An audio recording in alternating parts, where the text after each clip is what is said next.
گزشتہ پردے کے بارے میں بات آئی تھی گزشتہ کل کہ حضرت عبداللہ ابن ام مکتوب رضی اللہ عنہ نابینا تھے. جب وہ داخل ہوئے تو ماں عائشہ حضرت حفصہ رضی اللہ عنہ بیٹھی ہوئی تھی. تو اللہ کے رسول صلی اللہ علیہ وسلم فرمایا اندر چلی جاؤ. تو انہوں نے کہا جی یہ تو اندھا ہے. تو فرمایا وہ اندھا ہے تم تو اندھی نہیں ہو.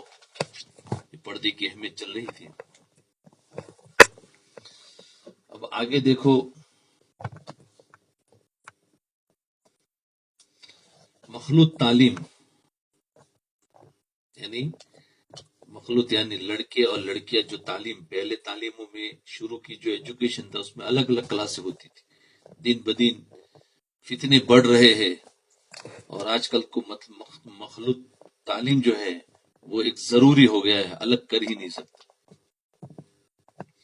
یہ فتنے ہیں. جوان لڑکے لڑکیاں اکٹھے تعلیم, یہ ایسا اندھیرا. کتنا جگر ہے ان ماؤں کا جو جوان بیٹیوں کو ایسے کالجوں میں بھیج دیتی ہے جو دین حیا سکھانے آیا ہے, جو دین حیا سکھانے آیا ہے. اب ہم اس نظام کو تو نہیں بدل سکتے. جو لڑکے پڑھتے ہیں وہ تو اپنی نظروں کو جھکانا سیکھے, وہ تو حیا سیکھے. فضل بن عباس رضی اللہ عنہما حضور صلی اللہ علیہ وسلم کی کمر کے ساتھ لگے ہوئے بیٹھے تھے حج کے موقع پر اٹھنی پہ. حضور صلی اللہ علیہ وسلم کے پیچھے فضل بن عباس سوار مینا میں داخل ہوئے تھے. ایک عورت مسئلہ پوچھنے آئی. کیونکہ احرام میں تھے تو چہرے سے کپڑا ہٹا ہوا تھا, تو انہوں نے مسئلہ پوچھنے کے لیے بات شروع کی. تو حضور صلی اللہ علیہ وسلم نے فضل کے چہرے کو پیچھے کی طرف اپنے ہاتھ سے موڑ دیا. کہا ادھر مت دیکھو. اتنی سختی سے یوں پھیر دیا تو عباس رضی اللہ عنہ بھی ساتھ کھڑے تھے.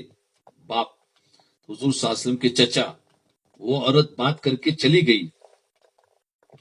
حضرت عباس رضی اللہ عنہ کو ناگوار گزرا. کہا یا رسول اللہ آپ نے تو اپنے بھائی کا چہرہ ایسی سختی سے دوسری طرف کر دیا. تو آپ نے فرمایا دونوں خوبصورت تھے, مجھے خطرہ ہوا کہیں شیطان ان کو گمراہ نہ کر دے.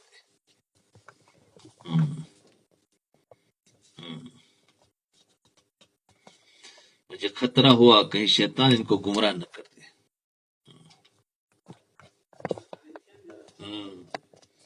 اچھا اب ایک بات سنیں, شیطان تو حضور صلی اللہ علیہ وسلم کے قریب بھی نہیں آ سکتا, اور جس آدمی کا سینہ جہاں نفس ہے وہ حضور کی کمر کے ساتھ لگا ہوا ہے, وہاں تو نفس بھی دفن ہو جاتا ہے.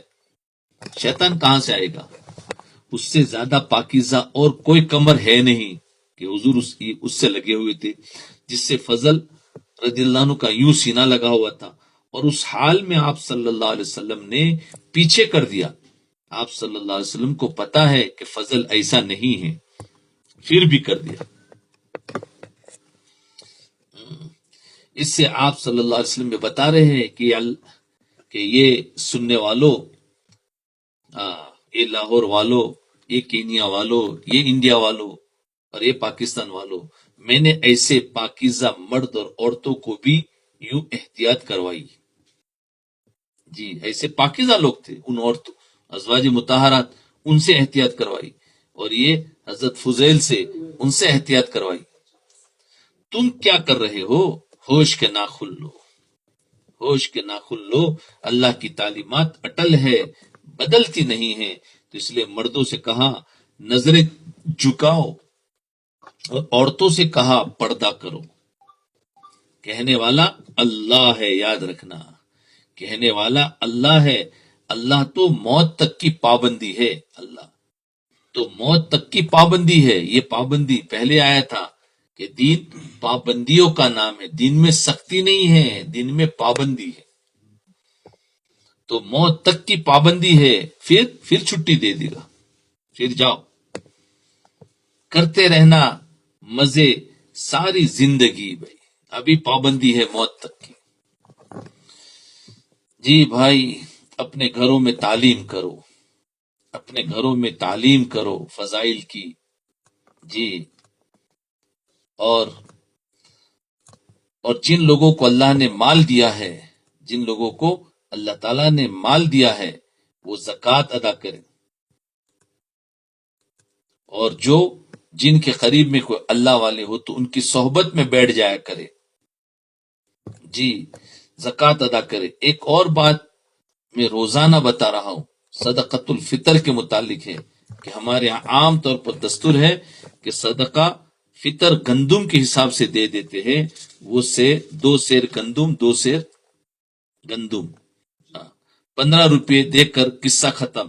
میں آج آپ کو حضور صلی اللہ علیہ وسلم والا فطرانہ بتاتا ہوں، تاکہ اس مجمع میں جو مالدار لوگ بیٹھے ہیں ذی استعداد، وہ آج کے بعد فطرانہ حضور صلی اللہ علیہ وسلم والا ادا کرے، تاکہ ان کا اجر بھی بڑھ جائے اور سنت کا بھی ثواب، فطرانے کا بھی ثواب، زیادہ دینے کا بھی ثواب، اور فقیر کی دعا۔ ہمارے نبی علیہ السلام نے کبھی گندم کا فطرانہ نہیں دیا، کشمش کا فطرانہ دیا، 3 کلو کشمش، 3 کلو کشمش کوئی 450 روپے کی بنتی ہے۔ جو اعلیٰ درجے کی کشمش ہے 15 روپے، اور 450 روپے میں کتنا فرق ہے، جی، تو 3 کلو دینا۔ 15 روپے میں تو آج غریب بیچارہ اپنی چائے نہیں پکا سکتا، اور 450 میں عید کا دن بڑی اچھی طرح گزر سکتا ہے۔ اگر اس گھر میں 4 افراد ہے تو 1700 روپیہ ایک گھر سے گیا، اور ویسے 60 روپیہ گیا، 60 روپے کہاں اور 1700 کہاں؟ 1700 میں ہفتہ گزرے گا، اور 60 روپے میں ایک دن بھی نہ گزرے۔ اس مجمع میں وہ لوگ جن کو اللہ نے استعداد دی ہے وہ کشمش کے حساب سے دے، یہ اعلیٰ درجے کا بتایا۔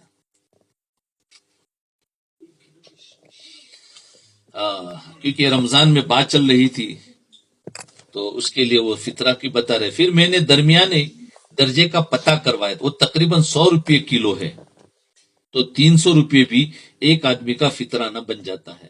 اگر اپنے محبوب صلی اللہ علیہ وسلم کی سنت کو زندہ کرتے ہوئے ادا کرے۔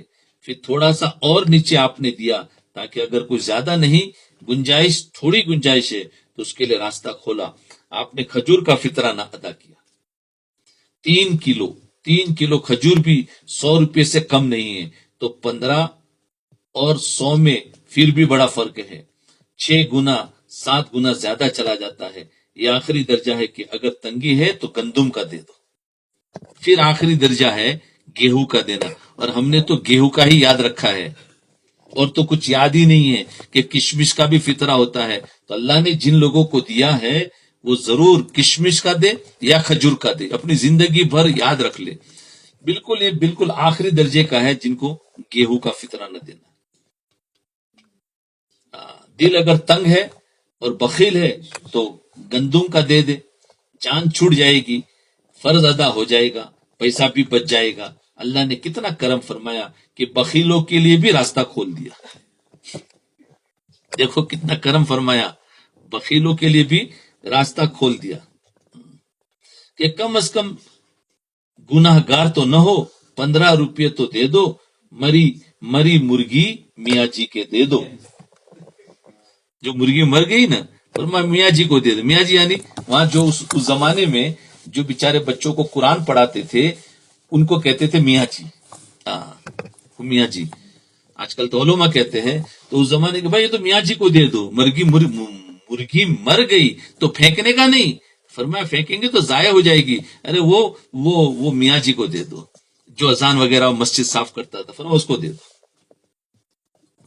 اتنی گھٹیا درجے کے لوگ سمجھتے تھے مؤذن کو اور قرآن پڑھانے والوں کو، کیا ہے، فرمایا ہماری مرغی میاں جی کو دے دو۔ لیکن اللہ کی پسند وہ ہے جو ہمارے نبی علیہ السلام کی پسند ہے۔ مالداروں کے لیے اعلیٰ درجے کی کشمش بازار میں ریٹ معلوم کرے کہ اعلیٰ درجے کی کشمش اس کے حساب سے دے، یا متوسط درجے کی کشمش کا ریٹ معلوم کر لے اس کے حساب سے دے۔ کشمش میں بھی 2 قسم، ایک اعلیٰ درجے کی قیمت کا اگر دیں گے تو زیادہ اجر، ورنہ یہ جی نہیں چاہتا تو دوسرا درمیانی درجے کا، اور دوسرا درجہ ہے کھجور کے حساب سے دے۔ آخری درجہ ان لوگوں کے لیے جن پر صدقہ فطر واجب ہے، اور وقتی طور پر تنگ دستی ہے تو گندم کے حساب سے دے دے. جی، یا جن کے پاس پیسہ بہت زیادہ ہے لیکن بخیل ہے، خرچ کرنے کو دل نہیں کرتا، دل کمزور ہے خرچ کرنے کے بارے میں، تو چلو فرض تو ادا کر دے تاکہ جان تو چھوٹ جائے، تو یہ آخری درجہ ہے. وہ بھی اگر گندم کا دیں گے تو ان کا واجب تو ادا ہو جائے گا. اعلیٰ درجے کی کشمش کا، اس سے ادنا کھجور، اور اس سے ادنا گندم ہے، یہ آخری درجہ. تو آپ حضرات میں سے جن کو اللہ نے رزق دیا ہے وہ کرے جو میں نے پہلے درجے کا بتایا، تاکہ اللہ پاک سے زیادہ لینے کے حقدار بن سکے. تو انشاءاللہ آئندہ ایسا ہی کریں گے نا. جی، اوروں کو بھی بتائے، عورتوں کو بھی بتائے، یہ ہم نے فطرانہ سنا ہے، آج کے بعد ہم نے یہ ادا کرنا ہے. تو انشاءاللہ اس سے ایک تو آپ زیادہ پیسے دیں گے تو اس کا اجر، سنت کی اتباع کریں گے اس کا اجر، صدقہ فطر ادا کریں گے اس کا اجر، اور غریب آپ کو دل سے دعا دے گا اس کا اجر. اور کسی کو 15 روپیہ دے، کسی کو 400 روپیہ دے، دونوں سے ایک جیسی دعا تو نہیں نکلے گی نا، وہ دعا ہی اندر سے نکلے گی. اور دل سے نکلی ہوئی دعا قبولیت رکھتی ہے.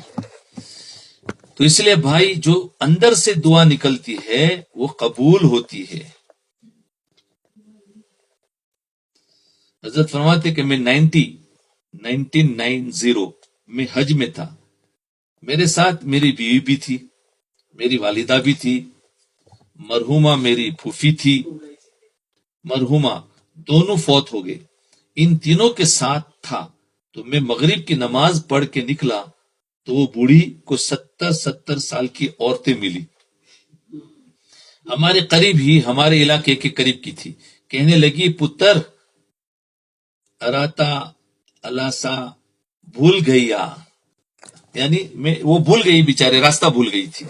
پتر ان کے علاقے کی تھی، ان کی پنجابی زبان میں کہنے لگی کہ میں راستہ بھول. انہوں نے مجھے کارڈ دکھایا، مجھے بھی نہیں پتا تھا.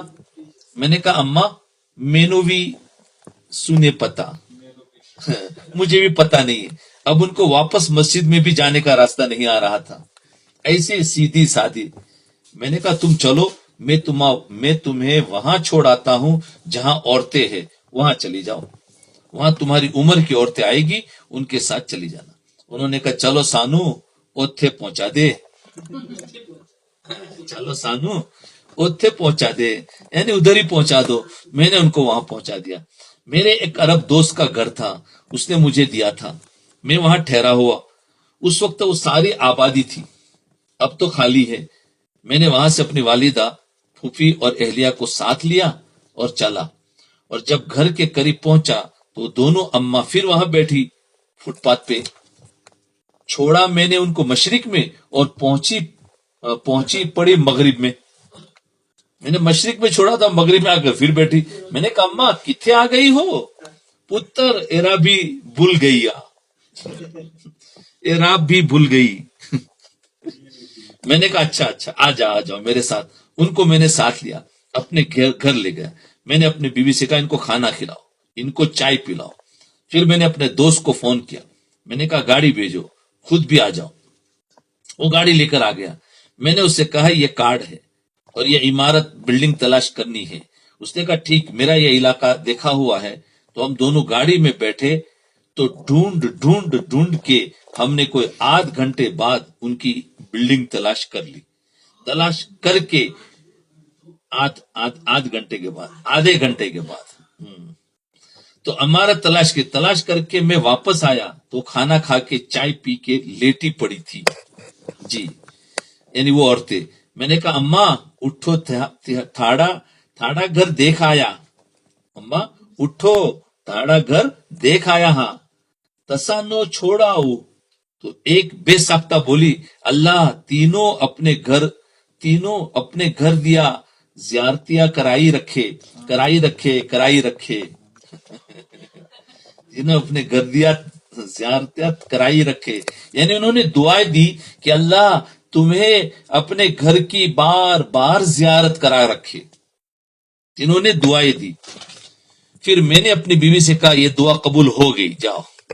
وہ دن ہے اور آج کا دن ہے، کہتے ہیں میرا کسی سال حج ناگا نہیں ہوا، ان کی دعائیں تھی۔ وہ دن ہے اور آج کا دن ہے۔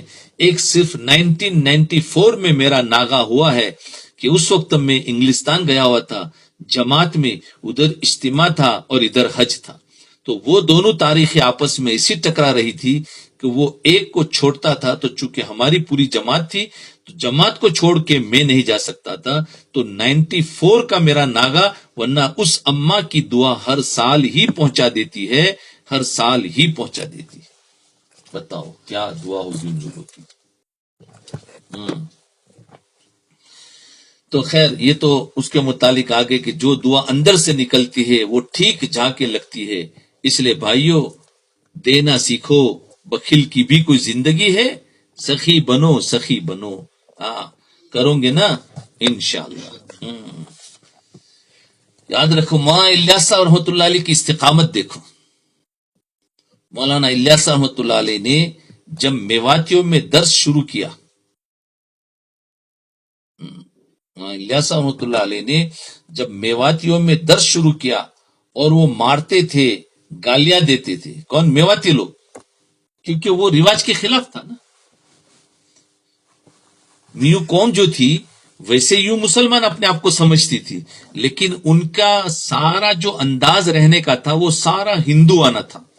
بس اتنی علامت تھی کہ وہ اپنے آپ کو مسلمان کہتے تھے، بس اتنا تھا، باقی کچھ نہیں تھا، نہ کلمہ جانتے تھے، کچھ بھی نہیں جانتے۔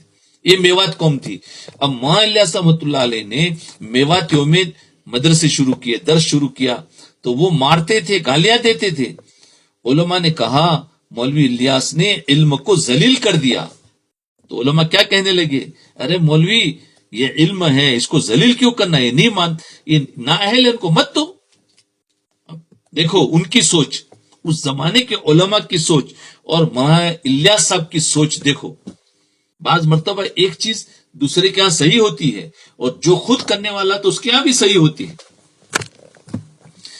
تو مولوی الیاس نے علم کو ذلیل کر دیا، چونکہ کام وجود میں نہیں تھا، کسی کو پتا نہیں تھا۔ علماء کہیں کہے کہ یہ علم کی ذلت ہے، مولانا الیاس رحمۃ اللہ علیہ نے کہا ہائے میرا حبیب، ہائے میرا حبیب صلی اللہ علیہ وسلم تو ابو جہل سے مار کھاتا تھا، وہ میرا حبیب تو ابو جہل سے مار کھاتا تھا، میں مسلمان کی منت کر کے ذلیل کیسے ہو سکتا ہوں؟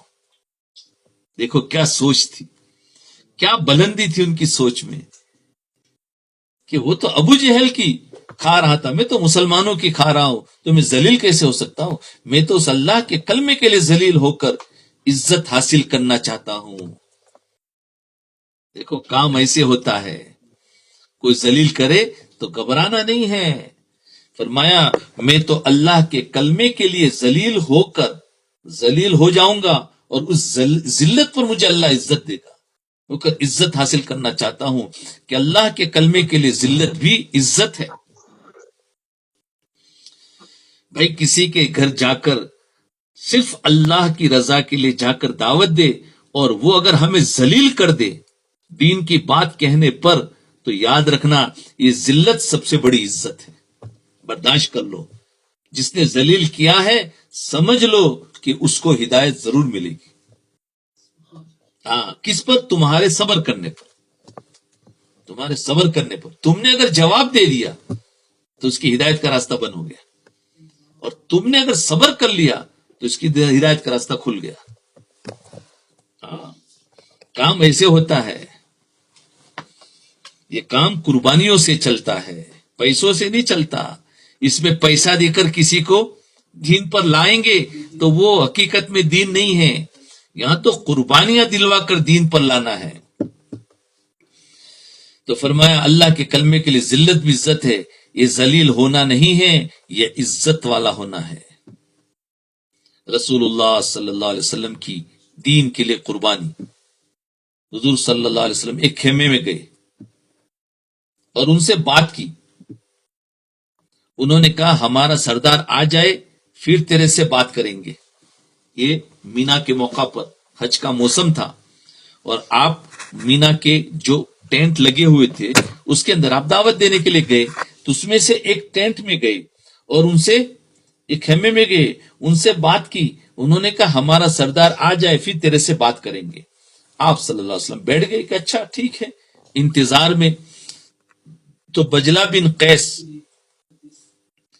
القرش قریشی نہیں، وہ قبیلہ کشیر سے تھا، بجلہ بن قیس۔ بجلہ بن قیس وہ آیا، اس نے کہا یہ کون ہے؟ اپنے ساتھیوں سے پوچھا، انہوں نے کہا یہ وہی قریشی نوجوان ہے جو کہتا ہے میں اللہ کا نبی ہوں اور کہتا ہے مجھے پناہ دو، میں اللہ کا کلمہ پہنچانا چاہتا ہوں۔ اللہ اکبر۔ میرے بھائیوں بتاؤ، میرے حضور صلی اللہ علیہ وسلم کو پناہ کی ضرورت تھی، کوئی پناہ دینے والا نہیں۔ آج دین وہی اپنی اصلی حالت پر لوٹ آیا ہے کہ آج اس دین کو پناہ دینے کے لیے کوئی گھر نہیں ہے۔ ہر ایک گھر جو ہے اپنے گھروں سے دین نکال رہے، اگر دینی کتاب ہے تو بولے نکال دو، اگر قرآن ہے تو بولے نکال دو، الا ماشاءاللہ کچھ گھر ہے، ورنہ اس گھر میں دینی کوئی کتاب نہیں۔ فرمایا ہمارے اس گھر کے اندر نبی الاسلام کا کوئی ٹھکانہ نہیں ہوگا، نعوذ باللہ۔ اس وقت ابھی نبی ڈھونڈ رہے تھے مجھے کوئی پناہ دے۔ دیکھو اللہ کا لاڈلا نبی ہے اور گھر گھر پناہ ڈھونڈ رہے ہیں۔ جس کے ساتھ اللہ ہو دنیا دار الاسباب ہے، پناہ کی ضرورت تھی۔ دنیا کو یہ بتایا ہے کہ دین کا کام محنت سے ہوگا، پیسوں سے نہیں۔ دین کا کام محنت سے ہوگا، اپنے پیسے اپنے اوپر لگاؤ اور قربانیاں دو، پیسوں سے نہیں ہوگا۔ ورنہ آپ صلی اللہ علیہ وسلم کو کسی کی پناہ کی کیا ضرورت ہے؟ آپ کے پاس تو مال تھا، کچھ بھی کر سکتے، پناہ کی کیا ضرورت تھی؟ لیکن محنت کر رہے ہیں، کہا یہ محنت سے کام ہوگا۔ وہ کہنے لگا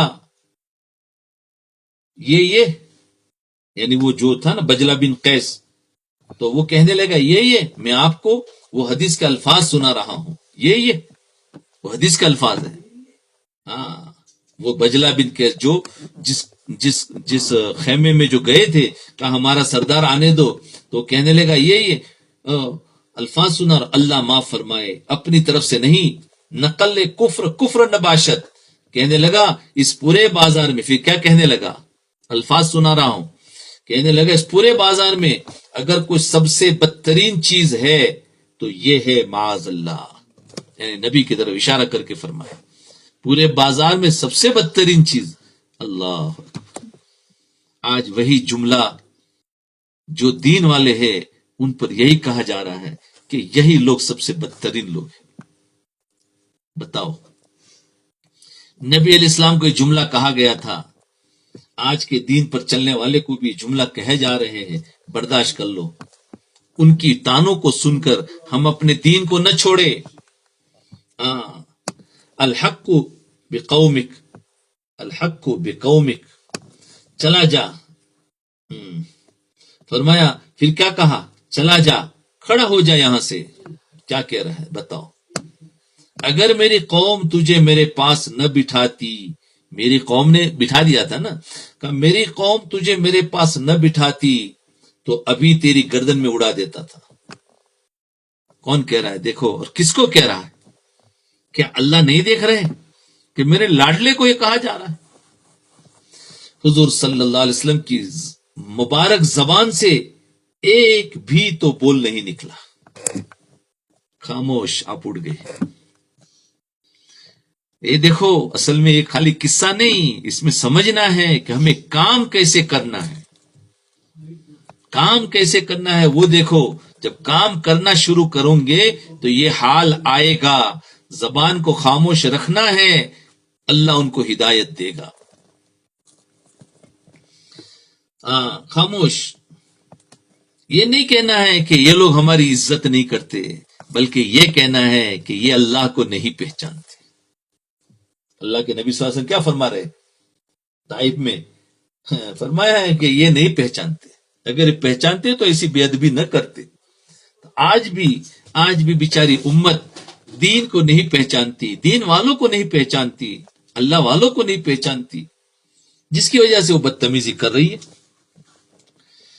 فرمایا تجھے میرے پاس نہ بٹھاتی تو ابھی تیری گردن اڑا دیتا. حضور صلی اللہ علیہ وسلم کی مبارک زبان سے ایک بھی بول نہیں نکلا. آپ صلی اللہ علیہ وسلم نے چادر اٹھائی, غمگین پریشان اٹھے, اٹھنی پر سوار ہونے لگے. اٹھنی جب کھڑی ہوئی تو اس خبیث نے پیچھے سے جو نیزہ مارا اٹھنی کو, اور اٹھنی اچھلی. آپ صلی اللہ علیہ وسلم الٹ کر زمین پر گرے. اوپر بیٹھ گئے تھے لیکن اس نے جان بوجھ کے مارا. اٹھنی کو کیا مارا؟ ایک وہ نیزہ مارا, جس کی وجہ سے اٹھنی اچھلی اور آپ زمین پر گرے. پھر بھی زبان سے بد دعا نہیں نکلی. اللہ اکبر کبیرہ. پھر بھی زبان سے بد دعا نہیں نکلی. بتاؤ, اوپر سے گرے, کتنی ذلت ہو رہی ہے. ذرا دیکھو تو صحیح, ذرا تصور میں لاؤ. کون ہے یہ؟ کوئی عام نہیں, نبی ہے, نبیوں کا سردار. اٹھنی پر سے گر رہے پھر بھی زبان چپ. ورنہ ان کے زبان کے ہلنے پر آسمان اور زمین کے فرشتے آ سکتے ہیں, لیکن آپ خاموش ہیں. آج ہمیں ذرا سا کوئی بول دیتا ہے تو ہماری زبان نکل جاتی ہے, لیکن یہ آپ کو اوپر سے گرے اور پھر زبان سے بد دعا نہیں نکلی. لوگ کہے کہ کیوں ذلیل ہوتے پھرتے ہو, لوگ کہیں کہ کیوں ذلیل ہوتے پھرتے ہو. ارے وہ تو ایسوں کے سامنے گرے لیکن زبان سے بد دعا نہیں نکلی. دیکھو, یہ ذلت نہیں برداشت کی.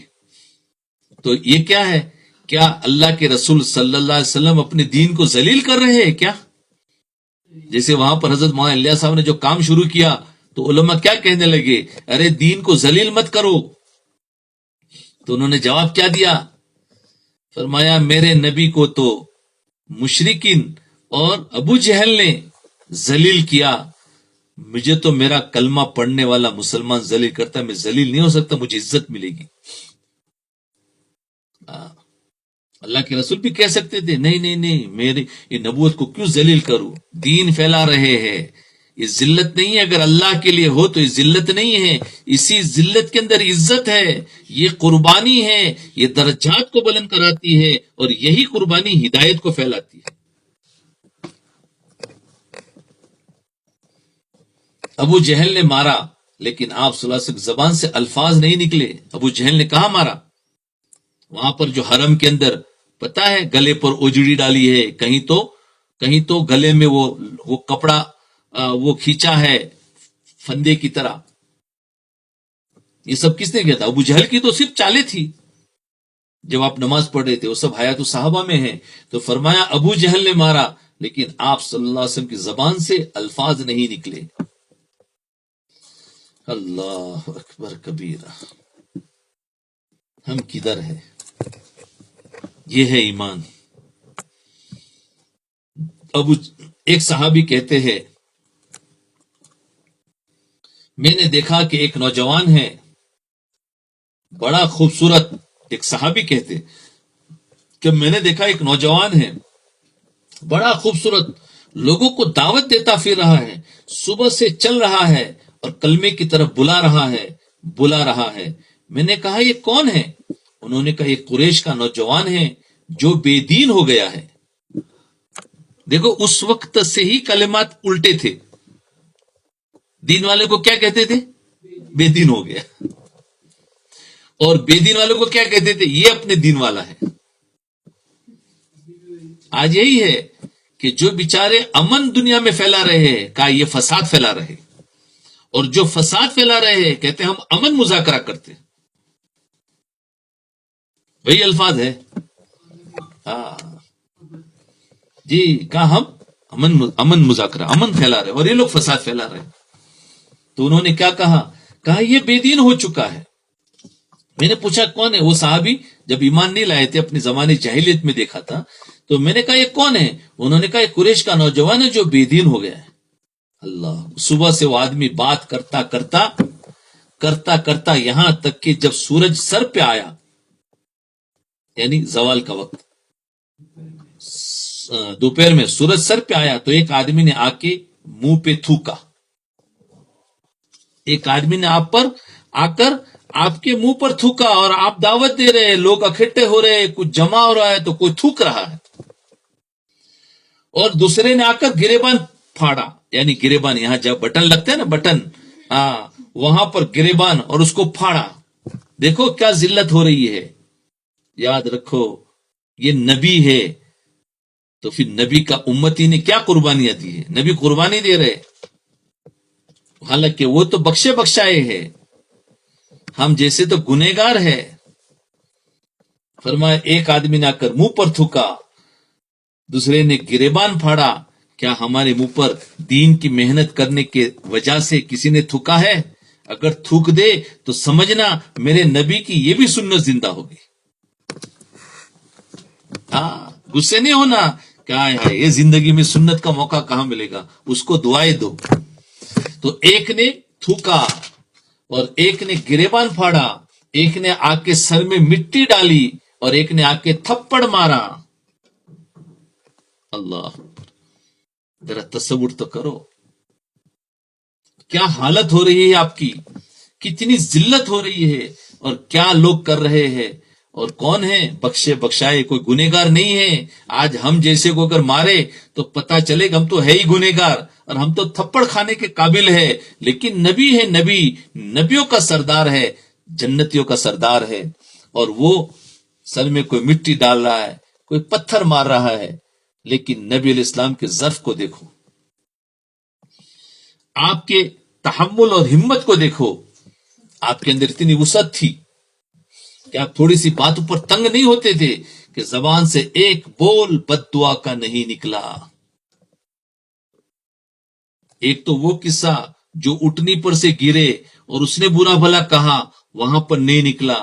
ایک وہ قصہ ہے کہ جہاں پر آپ دعوت دیتے ہیں راستے میں اور لوگ آ کر یہ کہتے ہیں، بد دعا نہیں نکلی. اور کچھ قصے وہ ہے جو حرم کے اندر آپ نماز پڑھتے ہیں اور لوگ اونٹنے کا وجڑی ڈال دیتے ہیں، آپ کچھ نہیں بولتے.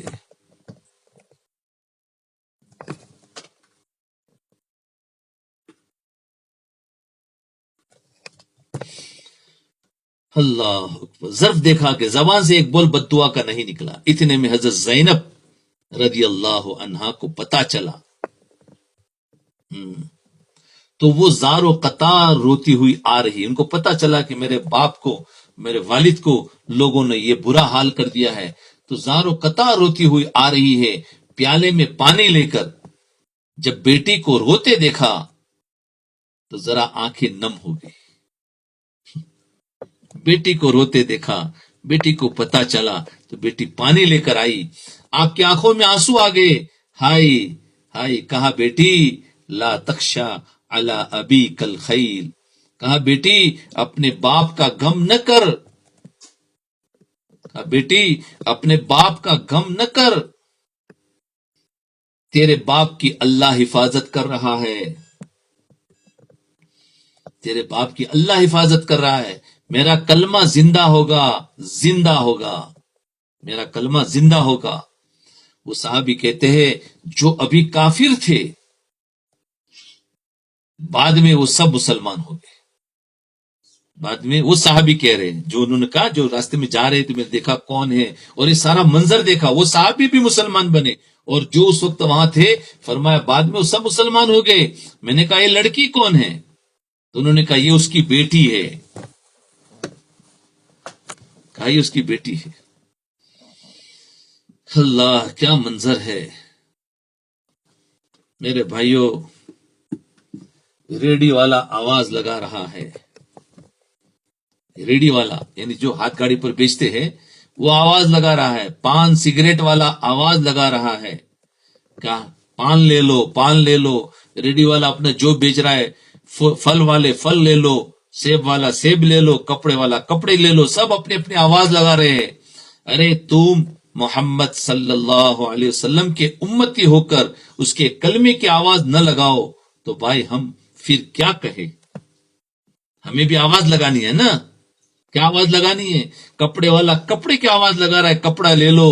تو ہم کلمے کی آواز لگا رہے ہیں کہ اے لوگو آ جاؤ، آ جاؤ، اللہ کے دین کی طرف آ جاؤ، اللہ کو راضی کر لو، اپنے نبی کے طریقے پر آ جاؤ. کیا ہم نے آواز لگائی ہے؟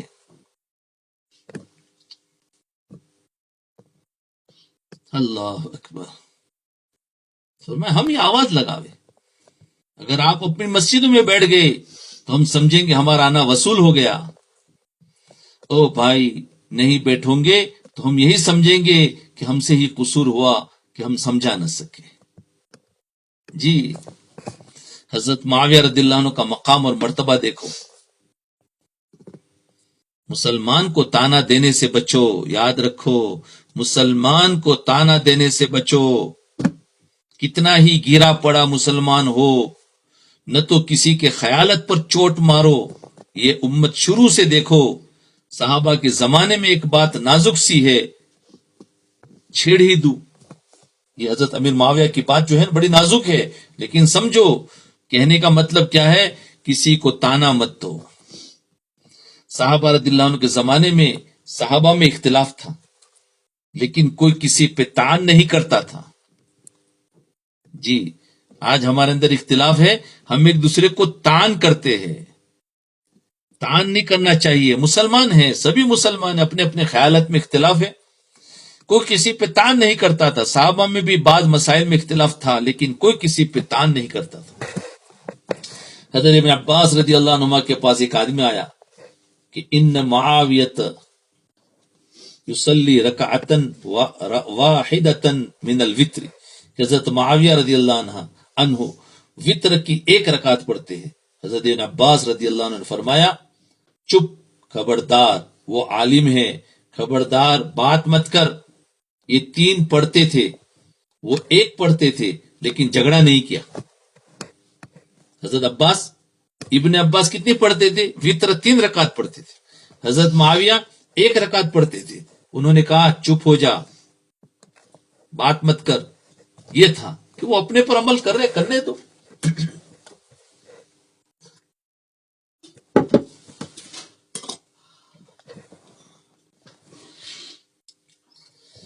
جی اختلاف فقہا میں حکمت الہیہ. حکم ایک دوسرے کو تان مت دو. اور سنو، اللہ رب العزت نے حضور صلی اللہ علیہ وسلم کی ایک ایک سنت کو زندہ رکھا ہے، اس لیے آپ صلی اللہ علیہ وسلم کے سارے طریقوں کو امت میں پھیلا دیا. یہ بھی سن لو، کسی پر تان نہ کرو. حضور صلی اللہ علیہ وسلم سے ہی ساری چیزیں ثابت ہے. یہ جو فقہا میں اختلاف ہے یہ ان کا بنایا ہوا نہیں ہے، یہ حضور ہی سے سب ثابت ہے. لیکن اللہ کو حضور کی ساری سنتوں کو پھیلانا تھا، تو کچھ لوگوں نے یہ سنت لے لی، کچھ لوگوں نے وہ سنت لے لی، لیکن سبھی حضور سے ہے. ایک دوسرے کو تان کیوں دیا جائے؟ کسی پر تان نہ کرو. حضور صلی اللہ علیہ وسلم سے ہی ساری چیزیں ثابت ہے. ان پر مت جھگڑو، ان پر مت جھگڑو. اللہ کا واسطہ، اللہ کا واسطہ، ورنہ برباد ہو جاؤں گے، ورنہ برباد ہو جاؤں گے. یہ ساری چیزیں حضور صلی اللہ علیہ وسلم سے مختلف موقعوں پر ثابت ہے. اللہ کو اپنے حبیب صلی اللہ علیہ وسلم کی ایک ایک ادا پسند تھی، لہذا کسی مسلمانوں کی جماعت کو ایک سنت دے دی اور دوسری جماعت کو دوسری سنت دے دی. ایک فقہ والوں کو رفع یدین سکھا دیا تو ایک فقہ والوں کو ترک رفع یدین سکھا دیا. اس پر کیوں جھگڑتے ہو کہ رفع یدین نہیں کرو گے تو نماز نہیں ہوگی؟ ایک کو امام کے پیچھے قرات سکھا دیا اور ایک کو امام کے پیچھے قرات نہ پڑھنا سکھا دیا. دونوں برابر ہے. جھگڑتے کیوں؟ کیونکہ حضور صلی اللہ علیہ وسلم نے دونوں کام کیے ہیں. اب اللہ کو پسند نہیں آیا کہ میرے حبیب کا ایک طریقہ رہے اور دوسرا نہ رہے، لہذا دونوں طریقے زندہ کیے. ایک ایک ادا پسند تھی، اس لیے جو جس کے طریقوں کو بھی لے گا وہ بھی سنت پر چل رہا ہے، اور جو دوسرے طریقوں کو لیا وہ بھی سنت پر چل رہا ہے. لہذا اس کو تقسیم کر دیا، اسے تقسیم کر دیا. آپ صلی اللہ علیہ وسلم نے یہاں بھی یعنی سینے پر ہاتھ باندھے ہیں، اور آپ نے ناک پر بھی ہاتھ باندھے ہیں. تو سینے پر ہاتھ باندھنے والا وہ اس سنت پر عمل کر رہا ہے، جو ناک پر ہاتھ باندھتے ہیں وہ اس سنت پر عمل کر رہا ہے. اگر سب کا ایک ہی جگہ پر اتفاق ہوتا، اگر سب کے سب ناک پر ہی ہاتھ باندھتے تو حضور کی وہ سنت پھر چھوٹ جاتی تھی. یا پھر کیا دونوں پر عمل کرنے جاؤ تو کھیل ہو جاتا تھا. اس لیے کچھ لوگوں نے وہ پکڑ لیا، وہ زندہ ہو گئی. کچھ لوگوں نے ناف کے نیچے باندھنا پکڑ لیا، وہ سنت زندہ ہو گئی. اگر سب کا ایک ہی جگہ پر اتفاق ہوتا تو نبی صلی اللہ علیہ وسلم کا ایک طریقہ دنیا سے مٹتا اللہ کو پسند نہیں کہ میرے حبیب صلی اللہ علیہ وسلم کی کوئی چیز مٹے. جی لہذا ایک کو ایک طریقہ سکھا دیا، دوسرے کو دوسرا سکھا دیا. ارے اس پر لڑتے کیوں ہو؟ یہ کوئی لڑنے کی چیز ہے؟ نہیں نہیں، یہ لڑنے کی چیز نہیں ہے. اپنے نفس سے لڑو، اپنے نفس سے، اس سے لڑو جو یہاں دل میں بیٹھا ہوا ہے. نفس سے لڑو. ان اعلی عدوک نفسک التی بین جنبیک، تیرا سب سے بڑا دشمن تیرا نفس ہے جو تیرے یہاں دل میں بیٹھا ہوا ہے. اس سے لڑائی لی نہیں اور قیل و قال کی لڑائی شروع کر دی دوسرے سے. سارے طریقے اللہ کو پسند تھے، اپنے حبیب کے سارے زندہ کر دیے. کبھی آپ صلی اللہ علیہ وسلم نے آمین اونچی کہی اور کبھی آپ نے آمین پست کہی آہستہ سے. اللہ نے دونوں طریقے زندہ کر دیے تاکہ میرے حبیب کی ایک ایک سنت زندہ ہو جائے. اس لیے یاد رکھو، ہر مسلمان کی عزت کرو، اس کا اپنا اختلاف چھوڑ دو، اس میں نہیں پڑنا ہے. ہم اپنا راستہ اپنے علماء سے پوچھ کر چلتے جائے، اور میرا جو بھی مسلمان بھائی ہے اس سے ہمیں اچھی عزت کی نظر سے دیکھے. اس کا معاملہ اس کا اللہ کے ساتھ میں. ایک دفعہ میں گاڑی میں جا رہا تھا تو مجھے بعض لوگ لکھے پڑے نوجوانوں نے گھیر لیا، اور جیسا کہ ہماری عادت ہے ہم تو خود بیل مجھے مار تو خود بیل مجھے مار، ہم تو خود چھیڑتے کہ کوئی بات چلے. یعنی ہم تو چاہتے ہیں کہ کچھ چھیڑ چھاڑ ہو جائے تو کچھ بات چلے نا، بھائی سوال کرو. تو بات چھیڑی تو سارے چھپٹ پڑے، یعنی سوالات کی بوچھاڑ ہو گئی. تو انہوں نے کہا یہ سارا اختلاف ہے. تو وہ نوجوان تھے، کسی نے یہ سوال کیا، کسی نے وہ سوال کیا. تو فرمایا یہ سارا اختلاف ہے، یہ سارا قصور ہے. تو اللہ کی شان میں نے کہیں پڑھا نہیں تھا یہ مضمون، یہ تو بعد میں نے خود پڑھ لیا تو مجھے تسلی ہو گئی. اللہ نے اسی وقت میرے دل میں ڈالی. میں نے کہا سنو، اللہ کو اس کائنات میں سب سے محبوب اپنے نبی کی ذات تھی، سب سے محبوب نبی کی ذات تھی. حضور صلی اللہ علیہ وسلم نے مختلف مواقع پر مختلف کام کیے. اللہ نے اپنے حبیب کی ایک ایک سنت کو زندہ رکھنے کے لیے امت میں تقسیم کر دیا. یہ اختلاف جو لوگوں نے سوالات کیے تو فرمایا یہ اختلاف ہے، کسی کو کسی پر جمع کر دیا، کسی کو کسی پر جمع کر دیا، کسی کو کسی پر جمع کر دیا. اللہ سب کو دیکھ کر خوش ہوتا ہے کہ میرے نبی کی ایک ایک سنت زندہ ہو رہی ہے. یہ لڑنے کی چیز نہیں ہے. بھائی اگر یہ بات سمجھ میں آ جائے تو قبول کرنا، اگر یہ بات سمجھ میں آ جائے تو قبول کرنا، اگر سمجھ میں نہ آئے تو مجھے معاف کرنا. اللہ تم سے راضی ہو جائے. سارے سننے والوں کو درخواست کیا ہے، اور یہ دنیا میں جب بھی کوئی سنے اس کو بھی درخواست کہ ایک بات سمجھ میں، اگر یہ بات سمجھ میں آ جائے تو قبول کرنا، اگر سمجھ میں نہ آئے تو مجھے معاف کرنا. اللہ تم سے راضی ہو جائے. او بھائیو، میں کہہ رہا ہوں تانے سے بچو، تانے سے بچو. یہ تانے سے بات چلی تھی کہ ایک دوسرے کو تانا مت دو. بھائی اپنے آپ کو ہی تانا دو، جو دینا ہے اپنے آپ کو ہی دو. کسی مسلمان کی غیبت مت کرو، کسی مسلمان کے عیب تلاش مت کرو، کسی مسلمان کے عیب مت دیکھو. مسلمان کے عیب دیکھنا بربادی ہے، بربادی نہیں. اپنے عیب تلاش کرو. میں اپنا خود ہی بہت برا ہوں بھائی، اتنا ہی کافی ہے. اپنے اللہ اور رسول کے حکم کے سامنے رکھ، اپنے اور اللہ اور رسول صلی اللہ علیہ وسلم کے حکم کو سامنے رکھ کر چلو اور مشورے کے ساتھ چلو. تبلیغ والوں سے کہہ رہا ہوں، تبلیغ والوں سے کہہ رہا ہوں، اپنے بڑوں سے جڑ کے چلو. خود مجتہد مت بن جاؤ، اپنے بڑوں سے جڑ کے چلو، مشورے کے ساتھ چلو، اپنی آزاد طبیعت نہ بناؤ. اور تنقید سے بچو بھائی، تنقید نہ کرو، کسی کے اندر نقص مت نکالو، اعتراض نہ کرو، کسی کی بات کی تردید نہ کرو. یہ باتیں وہ ہے جو آج امت کو برباد کر رہی ہے. یہ باتیں وہ ہے جو آج امت کو برباد کر رہی ہے. بڑا درد کے ساتھ کہہ رہے ہیں، اللہ ہم سب کو سمجھا دے. تنقید، تردید، اعتراض، کتاب کے مقابلے میں کتاب لکھنا، تقریر کے مقابلے میں تقریر کرنا، یہ چیزیں دلوں کو توڑ رہی ہے، توڑ رہی ہے۔ اخلاق نبوت اپناؤ، نبوت والے اخلاق کو لاؤ، آپس میں محبت سے چلو، پیار سے چلو، اللہ تمہیں نظر رحمت سے دیکھے گا۔ ایک دوسرے میں سلام کو پھیلاؤ، جی کسی کو برے نام سے مت پکارو، سب سلام کیا کرو ایک دوسرے کو۔ اللہ تعالیٰ نے خیر سلام کہا ہے، سلام سلام قولا من رب الرحیم، فرشتے بھی سلام کہتے ہیں، سلام علیکم طبتم فادخلوها خالدین، سلام علیکم بما صبرتم فنعم عقبى الدار۔ نبی الاسلام بھی افشوا السلام بینکم، سلام پھیلاؤ، السلام علیکم کا رواج ڈالو۔ او بھائیو بہنوں، ایک دوسرے کا اکرام کرو، ایک دوسرے سے محبت کرو، ایک دوسرے کو ہدیہ دو، ایک دوسرے کی تعریف کرو، اور توڑنے والوں سے جوڑ بٹھاؤ۔ سل من قطعک، توڑنے والوں سے جوڑ بٹھاؤ، محروم کرنے والے کو عطا کرو۔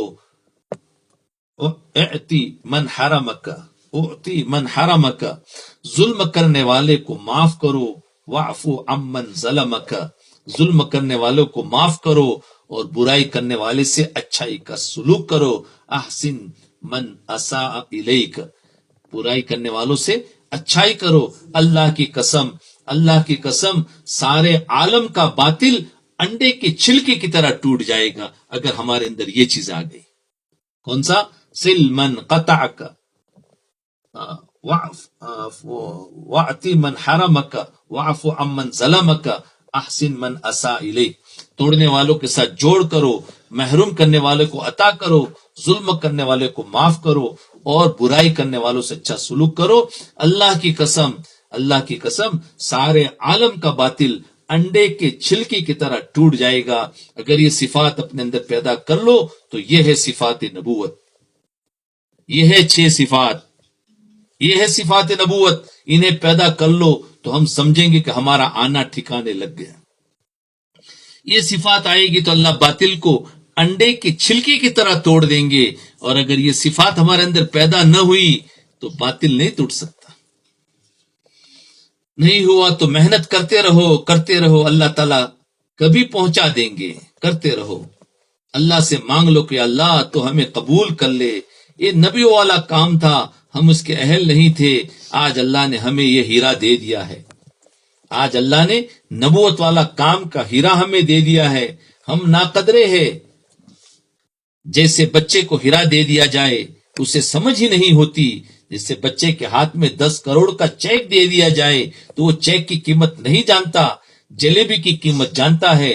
وہ چیک کو پھینک دے گا اور جلیبی کھائے گا، حالانکہ اسے کیا پتا کہ اوپر کتنے کتنے محلات ہیں اس چیک کے اندر۔ یہی ہمارا حال ہے، ہمیں دین کی خبر نہیں ہے، ہم اس مٹھائی کو دیکھ رہے ہیں، ہم اس مٹھائی کو دیکھ رہے ہیں جو شیطان نے بنا کے دے دی ہے۔ اسی کی طرح ہے ہمارا حال کہ ہمیں دین کی کوئی خبر نہیں، یہ چیک ہے جو ہمیں جنت دلائے گا، اور ہم اس مٹھائی کو دیکھ رہے ہیں جو شیطان نے بنا کے دے دی ہے۔ تو میرے بھائیو اور دوستو، اللہ آپ کو سرسبز و شاداب رکھے، اللہ آپ کو سرسبز و شاداب رکھے۔ اگر آپ اس محنت کو کرنے والے بن جاؤ گے تو تمہاری دنیا بھی بنے گی اور آخرت بھی بنے گی۔ اللہ ہمیں یہ بات کو سمجھاتے ہیں، بہت درد کے ساتھ اس باتوں کو بار بار سنیں تاکہ ہمارے اندر اتر جائے، اترنے کی نیت سے۔